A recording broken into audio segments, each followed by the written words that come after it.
Morning, Brad. Good morning, George. Episode 3. Episode We're 3. back. Ready for another one? I think so. There's a lot. I know there's always a lot, but there's a lot today. Yeah, there is. Yeah, and I think there's a lot of history today. Yeah. I think next week we'll start to get into all of the crazy prophecy and everything that's going on there, whereas this week is probably the last one that we're really touch on the history, go through all the churches, and we'll try and break down lots of themes. Yeah. All right, favourite of the week. Let's start off with something Okay. that's not at all Revelation related. Righto, what do we Last got? week we did Comms Games event and you weren't as versed. I'm hoping you're more versed in this one. What's your go-to pub meal?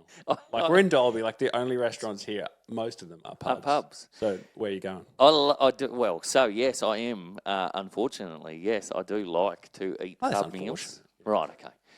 Everyone loves a good pub. Okay, well, here's my journey for pub meals. I go to we don't eat out very often, so it's always a big deal. Yeah. We sit down. If I got my kids with me, it's already bonkers. But I go on this journey where I'm like, I should eat something. I love steak. Yep. So I should eat something. I pretend, I look at the salad menu and I'm like, I should eat a salad, but I'm like, I didn't come out to eat salad. It's ridiculous. Have a salad at home. And then I'll go for a journey to the specials and I'm like, I don't want to eat a special either. I'm out. You get some interesting specials. But that's all I guess, yes. Yeah. I hear people rave about Parmigiana. But no. I go, if I'm down the coast, I'm maybe I'll eat fish, but I don't actually like fish either. So I do this whole long, really dance around contorted thing, and then I just go from the grill, and I go, I'll just get a decent sized steak. Do you have a favourite steak then within that? If there's I love a T-bone. I absolutely love a T-bone. Yep. T-bone. Medium well done, mushroom sauce. That's my favourite. Mushroom sauce. Which I just with do that chips again. and salad. You're not doing mash and veg.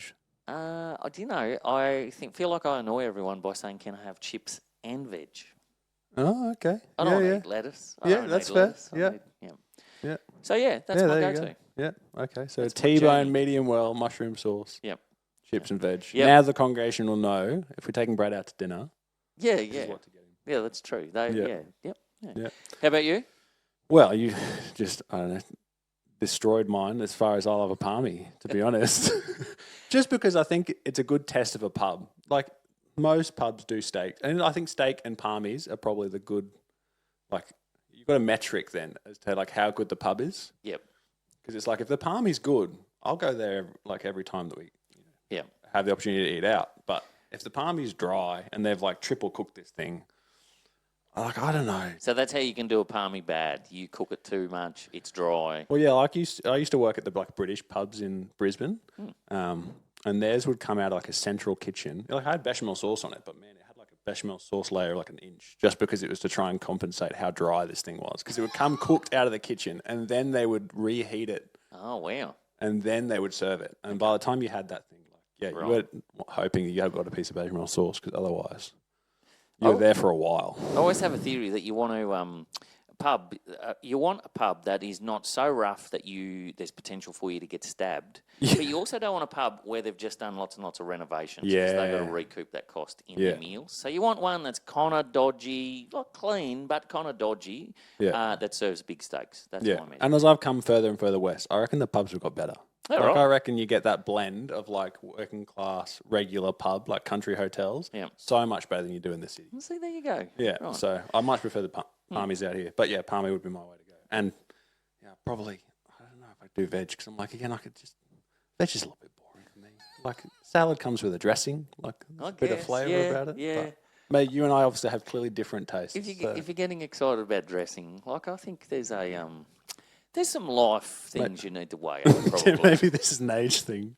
By the time I get to your level of wisdom... That's right, you're I've done all I've done the salad. Yep. I'm on to my veg now. Yep. All right. We'll kick into the first century. Yep. Less palmies and more Revelation churches history. What passage... I think we're doing Revelations 2 and 3, which is just all 7 churches this week. It is 7 churches. It is a massive chunk. Yeah. Lots of details. But yes, chapters 2 and 3. Yes. Yeah. Okay. Cool. Do you have a famous last word, gala statement? Brad, what are all the churches? Famous last you're words. heading up to? As I'm walking up the steps, I would yell out back and I would say, the powerful and present Jesus gives to the churches what she needs, in brackets, not necessarily what she wants. And so, he's instructing. That's it. And you're saying she. Why are you using the word? Like, why are you using the pronoun she? Oh, that's a good question. I don't know. Why am I doing that? I think I wasn't expecting that one. I think it's feminine, isn't it? Isn't As the bride. Yes. Yeah. Okay. So there's a bunch of feminine metaphors in the Bible. Yeah. Again, our linguist can fact check me, but I think as well. Whoever this linguist is who's listening to this, they can correct me all of the time. But I think it's also, we don't have feminine and masculine words in English. Yeah. But I think in the Greek, it's feminine. Yeah. I just thought you were going along sort of we're touching on the female bride of, like the bride of Christ. Well, which is the church's. Yeah, that's true. Yeah. The overall church. Yeah. Yeah, okay. And the story? To expand on your famous last words? I love that Ephesus is included. So Ephesus is this really famous church, and you can kind of trace the life cycle of a church of Ephesus. So you see in Acts chapter 19, Ephesus is planted. You see, like it's planted with a riot. Like if a riot happens when you're planting a church, like that's top shelf. You want that to happen. So that happens. We see there is a letter that Paul writes to the Ephesians, and so that is like just a breathtaking, brilliant, practical letter to that church. Timothy is when Paul writes to Timothy, he is in Ephesus. He's got a job to do there. We see the Ephesian elders turn up in another part of Acts. We see this part of it happening. I'm pretty sure there was a major council that happened sometime in the centuries after the Bible was finished being written. So obviously a central place. And then in Tom Wright's little commentary, he says that if you visit there today, there's no church. And so... Oh, really? Yeah, so I find that hard to believe, but there's a whole bunch of things I don't know clearly. Yeah. But I think, Jesus threatens to take the lampstand away. And so I think there is just this very real life cycle that you can trace throughout the Bible and throughout history to go, God's church is in charge of the church, and there are times and places where the gospel thrives, and that has also petered out for probably 1,000 different reasons. But there's just something fascinating in watching that story unfold. Yeah, and I think we often have been calling people to look back to the Old Testament in like Ezekiel and Daniel, being like, oh, look at all these references. But this is probably one of the ones where you can go, oh, check out Acts and Ephesians and the letters to all the epistles. Yes. And start to see the same churches coming up, the same names and places. Yes. I think it's good to, like, you don't just get the revelation, the John perspective on this. You get like, oh, this is where Paul's writing to. This is where Paul is located at this time. And yes. I don't know. I think it's helpful for a lot of the cross references. I think within this, I'll probably reference Acts a little bit because Acts, there's sort of movements of people all over Asia Minor at that time. And, then you get a picture of the way the churches are and what the cities are doing and that too. So yeah. I think to start expanding on some of the churches, I know you touched on it a little bit yesterday in the sermon, how you were talking about the universal church, Jesus having all 7 stars in his hands. Also, it's interesting as we start to expand on 2 and 3, how his description from 1, 9 to 20, which you preached on, is then broken up through all of these churches. And we'll get to, I suppose, some more of the specifics on why that's the case.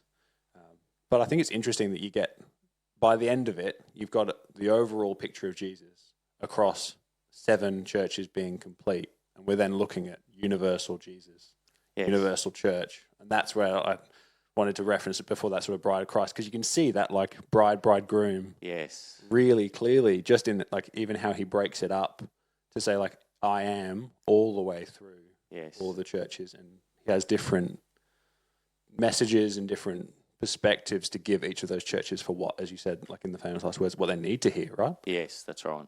Yeah, I love that. I love the vision that John receives in chapter 1, then those particular details, like puzzle pieces, like assigned. This is Jesus speaking to the particular churches. You put them all together, you get that full picture of Jesus. Yeah, absolutely. Yeah. And then also within that, it always, it's the words of him who Yes. has bronze feet and all of this stuff. Yes.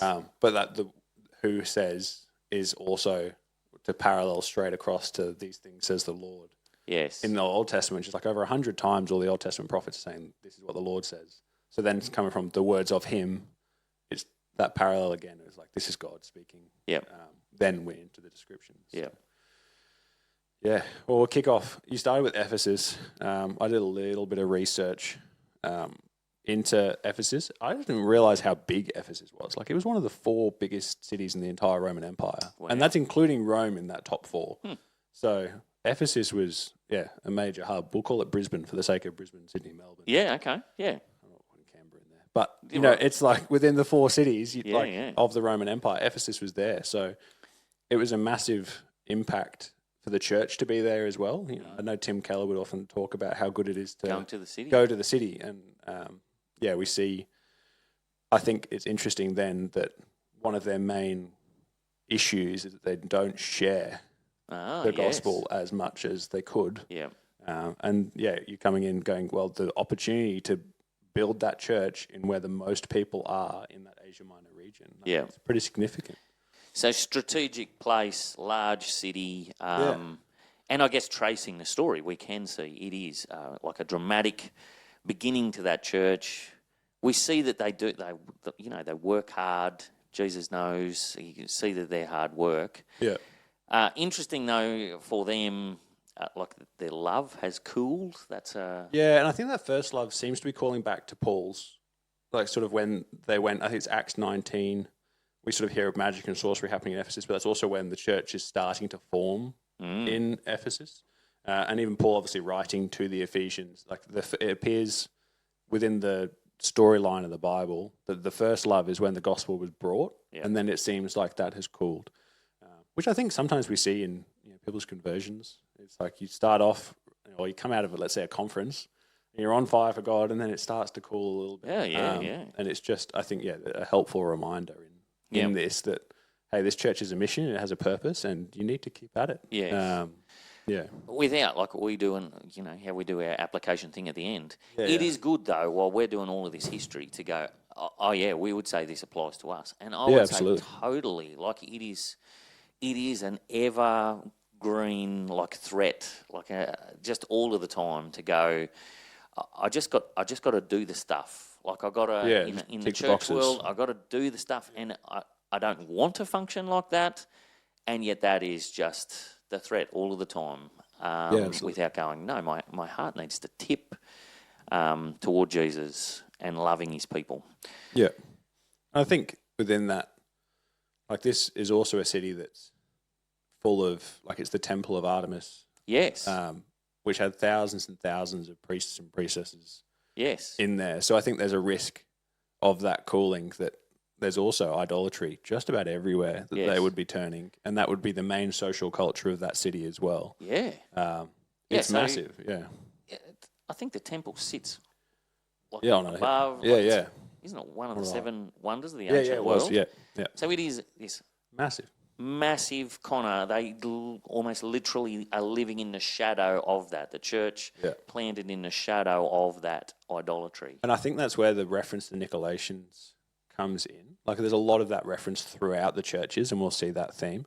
But I think those people were the ones that were trying to dabble in both camps. They were still trying to be a member of the church, but they were like, we'll still just do the social thing. We'll still just head to the temples and worship some of the other gods that are in and around. And that's where I think Jesus is so clear. Like, I hate them. Like, it's rare for him to use such strong language, but I think it's clear here that he goes, there are 2 ways to live, and that's not the right one. We're stepping out of line here. So. Yeah, because if you're an ancient pagan, lining up having multiple gods is like that's like just normal day. everyday thing Absolutely. to do. Yeah. And so it could be a temptation to go, of course I follow Jesus. Yeah. He is my kind of patron God that I follow. And yes, I will pay attention to the others. Whereas we know, like Christianity, Jesus is that the divide is clear. Like you say, there's two ways to live. Yeah. And then I think that also like splits within the Old Testament. We see Israel go through the same thing all the way through to their exile of falling into, the temptations of following the others in and around that region. And that's also where Israel is referred to as a lampstand and a light on a hill. And God, like it says, that he will he'll remove it, but he'll move them into exile and basically destroy the kingdom if they don't turn. And we're seeing the same parallel again. So it's like, once again, human nature hasn't changed. The church is doing the same thing now that Israel was doing. Yeah. And God's bringing the same terminology back, being like, hey, let's turn back to this. Be distinct. Yeah. So righto. that's What Ephesus. else? Keep going. So what do you got on Smyrna? Smyrna was, I found out it was a seaport, which was news to me. And because of that was like pretty prosperous at the time. So again, that feeds into sort of where probably the social class structure of the church was going to be coming from. They were already like doing really well for themselves. They were destroyed in it's an old city. So they were destroyed in 600 BC. So that's obviously still when Israel was in and around being exiled. But then it was rebuilt by Alexander the Great, and he moved like a lot of that seaport and built on that to basically build their wealth from there. So they're often associated with a phoenix, which is sort of rising from the ashes. They had been destroyed, they'd been rebuilt, and that was like their city's kind of mascot, emblem, whatever you want to call it. So that line, the first and last, who died and came to life again. Yeah, Jesus is like, you guys call yourself the phoenix. Yeah, I'm the real phoenix. Yeah. Wow. Yeah, I think that's a really cool, and that's again sort of where we talk. Like he breaks his own description down, but it's so poignant for this particular city that the church has been like, hang on a minute, I know that. Yeah. And so, if it is a wealthy place, like lots of money washing around there, and yet for them, like he says, I know your poverty. Like I guess it's easy for the church to go, but we're doing it. Yeah.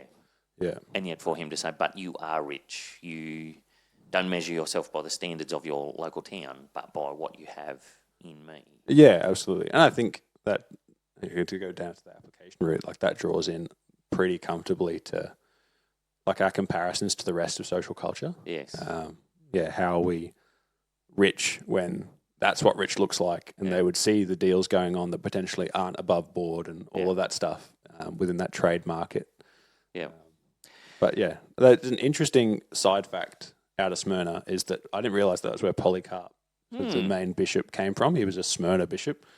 And as you and I were chatting, he was 69 to 155 AD. So he would have been the bishop of Smyrna when this letter was getting distributed to them, which I find really interesting. And it's like not just the Romans that were persecuting Polycarp, like that the Jews were, I think I got a quote here where the Jews referred to him as teacher of Asia, father of the Christians, the puller down of our gods, who teaches numbers not to sacrifice nor to worship. It's interesting that the Jews are being like, not only is he the teacher of Asia, but he's also the puller down of our gods. Yes. Which I'm like, I don't know how Jewish these Jews really are. Yes. To say gods. Yeah, plural. Yeah. Good description, though. So, like that's a I'd take that. Good for you, Polycarp. Yeah. So interesting, though, that like the reference, but are a synagogue of Satan. Like that fits completely. Then. Yeah. Absolutely. To be a true Jew is to recognise Jesus. Yeah. And so in some ways it is like affirming church. Yeah. You are standing in the tradition, the correct tradition, whereas those who are persecuting you, that like Satan means accuser. There is a synagogue of accusers there. Yeah. And they will be shown as that. Yeah, it's such a strong turn of phrase too. Yeah. It's like for Jews reading that, later, if they were to pick up that book, they'd be like, "Whoa, hang on a minute!" Such a jolt. Yeah. Yeah. That's not what they would want to be a synagogue of in any way, shape, or form. So, it's strong language, and I think it's there for a reason. So big encouragement for Smyrna to keep going. Yeah, they're one of the 2 churches that don't receive a rebuke. Yep. Which I think is interesting. Yeah. They're obviously doing well in what sounds to be a pretty tough environment. Yep. So. And distinct. Yep. Yeah. The same Pergamum? can't be said for Pergamum. Right. They're not doing as well. So I think it's interesting. Pergamum is one of the like Asia Minor cities, the first one to erect like a temple of emperor worship. So they were big friends of Domitian, which I think last week I said was 86 and 91. I'll fact check that. It was 81 to 96. Just so we've got, that's his 15 years. Yep. Not shorter than that. Yep. And that's what, he was reigning in. They quickly became sort of the leading center of like spiritual worship within there, which is interesting because we then see, instead of just a synagogue of Satan, it's Satan's throne where Satan lives. Yeah, yeah. Which, for the church, like that's got to be pretty confronting. Yeah, and right. There were a few different perspectives on this, and I don't know what your thoughts would be. There's the Roman emperor worship side of it, but there's also other cults going on within Pergamum. So Asclepius, the linguist. I saw this in your notes and went, wow, I'll let George pronounce that. So the linguist can correct me, but that's the god of healing, like had their main center in Pergamum, which interestingly is a snake or a serpent is its logo. Yes. So I don't know if that's what Jesus is getting at. It's like where Satan lives, connecting that serpent.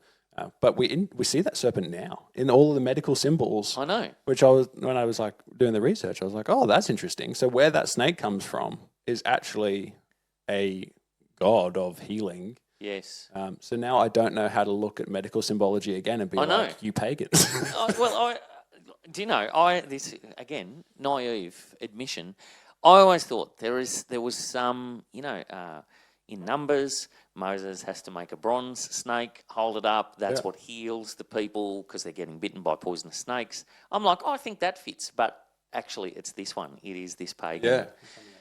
I think it's interesting. That world would have been awash with paganism, gods, cults, all different types.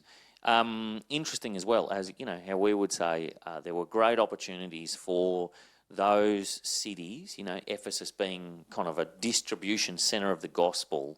It works the other way as well. And if Pergamum is kind of this place of this hotbed of emperor cult worship as well as a whole bunch of other things, it makes complete sense that this is the throne of the Satan, the accuser, that there is some centrality in this city for that to be functioning. And you can see why that's such a threat and a temptation to the church there.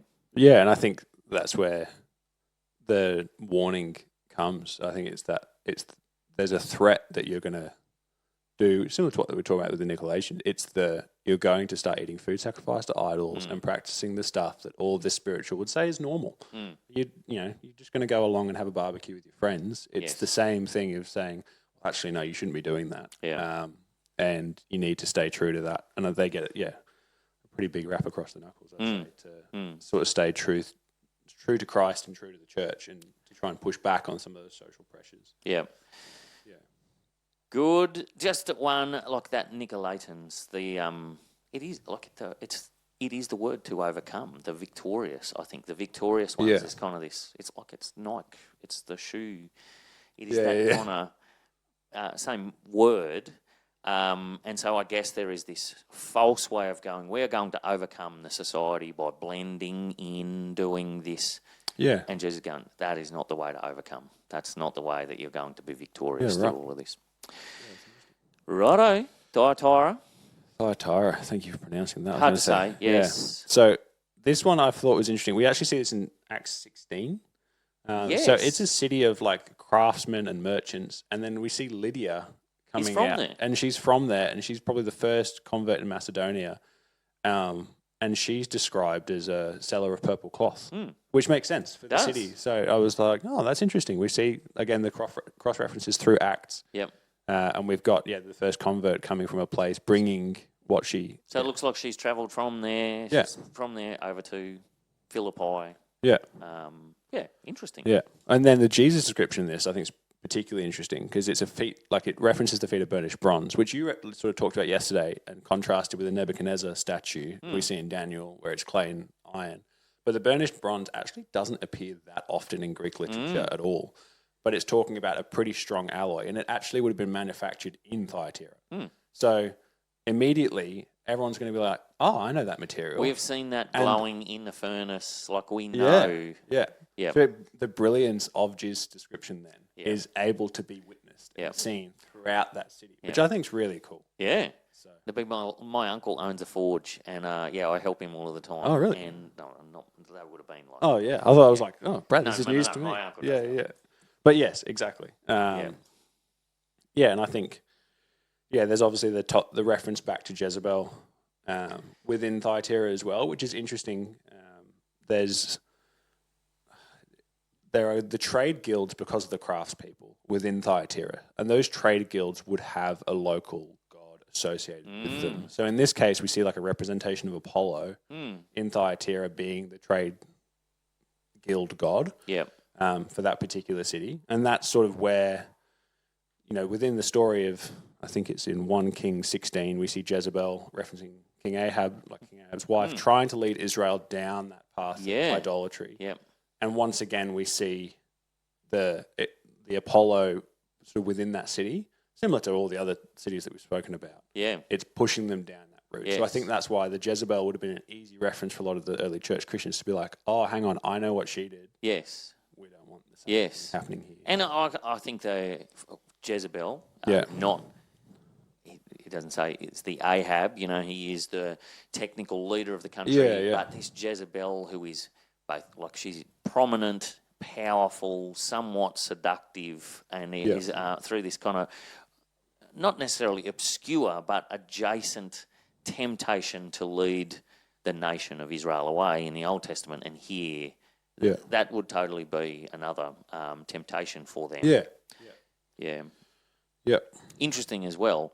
If they know the story, what happens to Jezebel? Like that, they'll be like, not a good end. The dogs don't eat our hands, whatever that is. They're like, don't want that. Don't do that. Don't follow that. Let's avoid that. Yeah.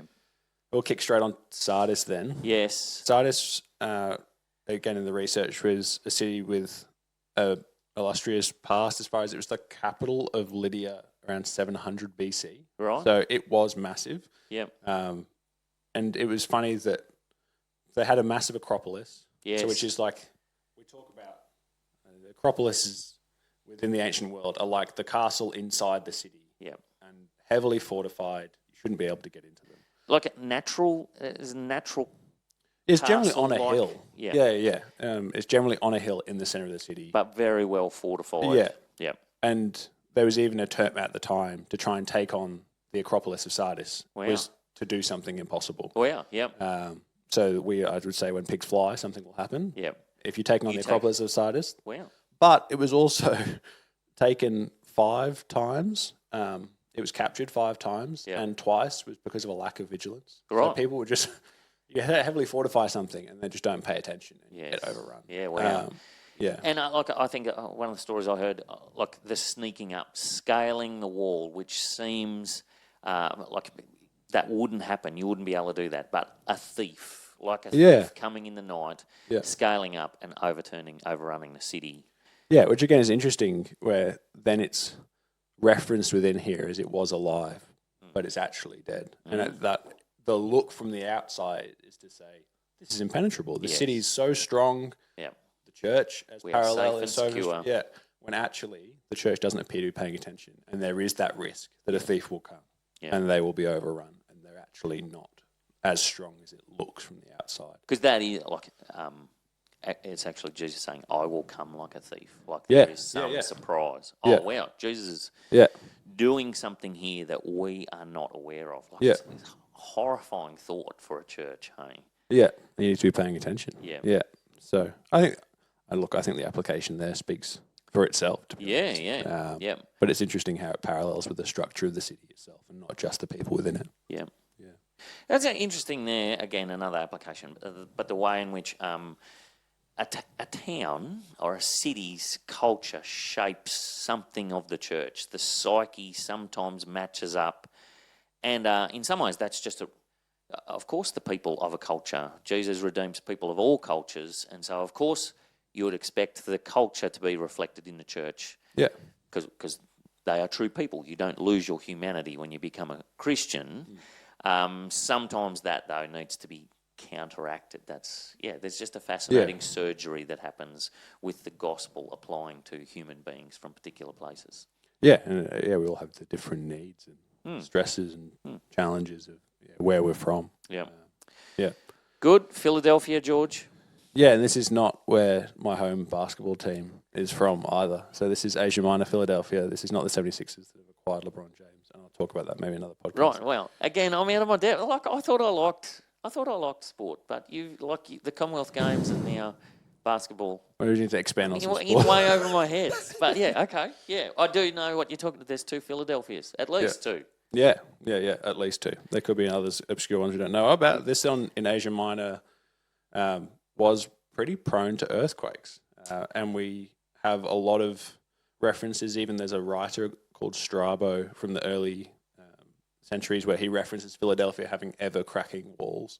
So it's quite a small town because not many people, understandably, wanted to build their house where it's about to fall over. And there was a earthquake in 17 AD. Yes. While Jesus still would have been walking around doing his carpentry, that flattened most of the city. And also, I think it impacted Smyrna of the other churches, but it had pretty fertile volcanic soil. So we see That's why you'd live there. Yeah, and we see a pretty agricultural city as a result of it. Like, there's not many people that live there, but if you do live there, you can grow stuff really well. So this is the Dolby without... without the earthquakes. Without the earthquakes. But it's interesting. It was the most recent of the 7 cities as well. It was only built in 189 BC, and maybe that's because the people pre-189 were like, we're not building there. Don't build a city there. But I think that's also where you can see that there's a reference within the passage of the church having a little strength. Like, there's an encouragement. It's the church, one of them, with Smyrna, that doesn't get a rebuke. But they're also said to have little strength. And I don't think that means necessarily little spiritual strength as much as they're just a small church and they're just having a crack because they're in a small town doing sort of what they can. And I think then making them a pillar is an interesting turn of phrase for a place where buildings often come down. Jesus is saying, I'm greater than that. Yeah. And overdo. It's beautiful, isn't it? Yeah. It's just that the church is a pillar. There's something stable and it should be established there. Yeah. Yeah. And we see, like, our faith can be challenged like an earthquake would challenge a city. Like, there's that shakiness that sometimes we might feel, but there's an encouragement in these passages to be saying, you hold on to me and everything will be all right. Which I think it brings great comfort to us as even modern day Christians compared to just the Philadelphian Christians at the time. Yeah. All right. Last one. Laodicea. Again. We got a lot in this. Like, I feel like there's a lot of cultural stuff that we know about. And Jesus is not a fan of the church culture in Laodicea at the time. Being spat out of the mouth of Jesus, I think, is some pretty harsh imagery. Vomited out, yes. But there is a little bit of context to this. Like, yes. For us reading it, we were a bit like, lukewarm. What is going on? Yes. I don't mind water tepid. Neither do I. I don't like it. It hurts my teeth to drink it too cold. Yeah. So, But Hierapolis, I think I've pronounced that right, and Colossae were neighbouring towns of Laodicea. Hierapolis had like hot springs, which was thought at the time to be pretty healthy. And then Colossae, which would get Colossians, that's that same city again. Yep. Has got like ice cold water. Yep. So poor water supply in Laodicea itself. They didn't have a water supply. They got to pipe it in from 2 different places. Yeah. Which meant by the time it got there, it was filthy. It was lukewarm. It wasn't thought to be healthy. They would often spit it out. Yeah. Like, it was not good. Yeah.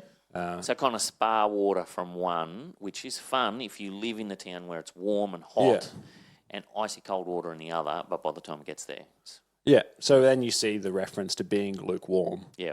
Both a spiritual and a physical aspect. The church is going, we understand this parallel really clearly. And there's a threat then with the idolatry in this particular place that they're not one or the other. Because it seems strange when you're like, you're neither hot nor cold, I'd at least like you to be one. And that's, like, he's not saying, I want you to be 100% not Christians. It's just you can see that they've been watered down. Yes. And they're not holding true to the gospel and what he's calling out. Yeah, so they would know that if you go to the source of one place, Yeah. it is this healing, good, hot water Yeah. that everyone likes to, go for a bath in. If you went to the source of this one, it's cold, icy cold, fresh, clear. And what he's saying is, I want you to be like that, healing and clear and pure. Yeah. Don't be like where you live, which is just kind of you're losing your distinction. And then he calls two specific things about being purified. Talk about gold refined and white linen. I think these are interesting because you've got, they were quite a proud city. So they'd acquired a lot of wealth themselves after that earthquake period in 60, 61 AD to now where they were sort of doing that self-sustainably. So they didn't need to buy from anyone. They were doing fine by themselves. Yes. And they were starting to rely on that greed and that world economics more so than they were needing to lean on Jesus. And I think we can see that in affluent societies. Like the more affluent the society gets, almost the worse the faith and the spiritual elements of that get. Earthquake here as well. So lots of those places affected by earthquake. But Laodicea, so other cities needed kind of state-sponsored rebuilding works. Laodicea goes, no thanks, we've got this. We will do this ourselves. Pretty prideful. So kind of the air of the day is self-sufficiency, and so obviously that has kind of leached into the church. So then we see, Jesus sort of calling them back to being purified and buying the gold. And then the white linen is also interesting because at the time they were known for their black wool. Yes. Which again, interesting. I don't quite understand how the logic works on this, but they reckon that because the sheep drank the dirty water, it made their wool black. I think there's probably there'd be farmers and genetic breeders within Dalby that'd be like, that's not how that works. It doesn't work But that's what the Laodiceans thought. Right. And they all had these black garments. So then for Jesus to turn around and say, you're walking down a very lukewarm path. Yeah. You're wearing black. Yeah. I'm going to make you white. I will purify. Yeah. You need to be purified. I think it's to hide their shame. Yeah. They will be understanding that flip. Yeah. But it's interesting for us to read the contrast then of black to white. And we're able to read the whole Bible and we've got all the context. We can see what that means. Yeah, definitely. That just such a contrast for them. Having this read to you, imagine being in the Laodicean church. There'd be such a shock to hear. It's not the sermon you want to hear. Wow. That's... Yeah, exactly. Yeah. Or when you're sitting there in your beautiful black Laodicean woolen garment going, right, okay. Yeah. And then the last one is odd in the sense that Jesus specifically says that he's going to give salve for their eyes so that they can see. Yeah. Which, when I was first reading it, I was a bit like, okay, I understand they're blind, but you've rubbed mud in people's eyes before and you made them see Jesus. Why are we talking about salve? And why are they talking about salve? Why is Because the city was actually known for its eye powder. Yeah. Which helped. It was, I'm going to screw the name up of this one as well. Phrygian powder is what I think it was called. But that was used and really well known in the region. They were famous, again, self-sufficiency, for being able to cure eye disease. Yep. So for then Jesus being like, I'll give you salve so that you can see, they'd have been sat there in the church going, hang on a minute, we're really good at this. We have this. We have. And I think it shows again that Jesus is hinting at obviously a deeper blindness. And a deeper dependence that is necessary. Just kind of pull away the things that they think they are sufficient in. I don't know how eye powder works. What does that? I don't know. I feel like the Laodiceans with their black wool and the sheep caused by bad water and powder for your eyes. I don't know. Maybe we don't know the technical things of this, George. We're just No, it's just not a city I probably would have wanted to be a part of if I could choose the seven, because you've got I know a pretty interesting set of rebukes from Jesus, but all very pointed to the church. That you are wretched, pitiful, poor, blind, and naked. That is such a jolting thing. And yet, the thing that I come back to, this is Jesus' church. This is one of the lampstands. He's not saying, okay, 6 of you, you're in. Laodicea, you know what, you're getting a cut because, clearly you're not one of. But Jesus, this is one of his churches, and he speaks to her with what she needs to hear. Yeah, and I think it's interesting the like there's a lukewarmness, but there doesn't reference as much as we don't have the Satan's synagogue of Satan, we don't have Satan's throne. I think this is one of the churches that you see where it's not quite as clear why they're being led astray. Wow, So yes. yeah, potentially this would have been more of a shock because, as you're saying, like they're going, we're doing all right here. And there's a lot of churches that, and people within churches that'd be like, oh, God's blessed me with good money, and I'm sure He has. Yeah. But it's like you're just walking the walk, ticking the boxes. Yeah. But you're not really walking the walk spiritually. Yeah. And I think this is that call out where it's like, yeah, you're not going to temples. Yeah, you're not doing all the things that potentially the people in Ephesus and Pergamum are doing. But you're still just as far from me as everyone else because you think you're self-sufficient and you don't need me. And that self-sufficiency is an idol in and of itself. Yeah, absolutely. It's one of those counterfeit gods. So. Yeah. Yeah, so that's interesting. That's the 7 churches. I think one of the central themes to wrap this up is the he who has ears to hear. Yeah. We see that at the end of all of these, and it's interesting that we see them in all of them because obviously we've got the description of Jesus at the beginning, and at the end we have the he who has ears to hear. Yes. Now, the main other time we hear Jesus say that is in the parable of the sower, which again, you've got 4 different preachings of the gospel, 4 different responses.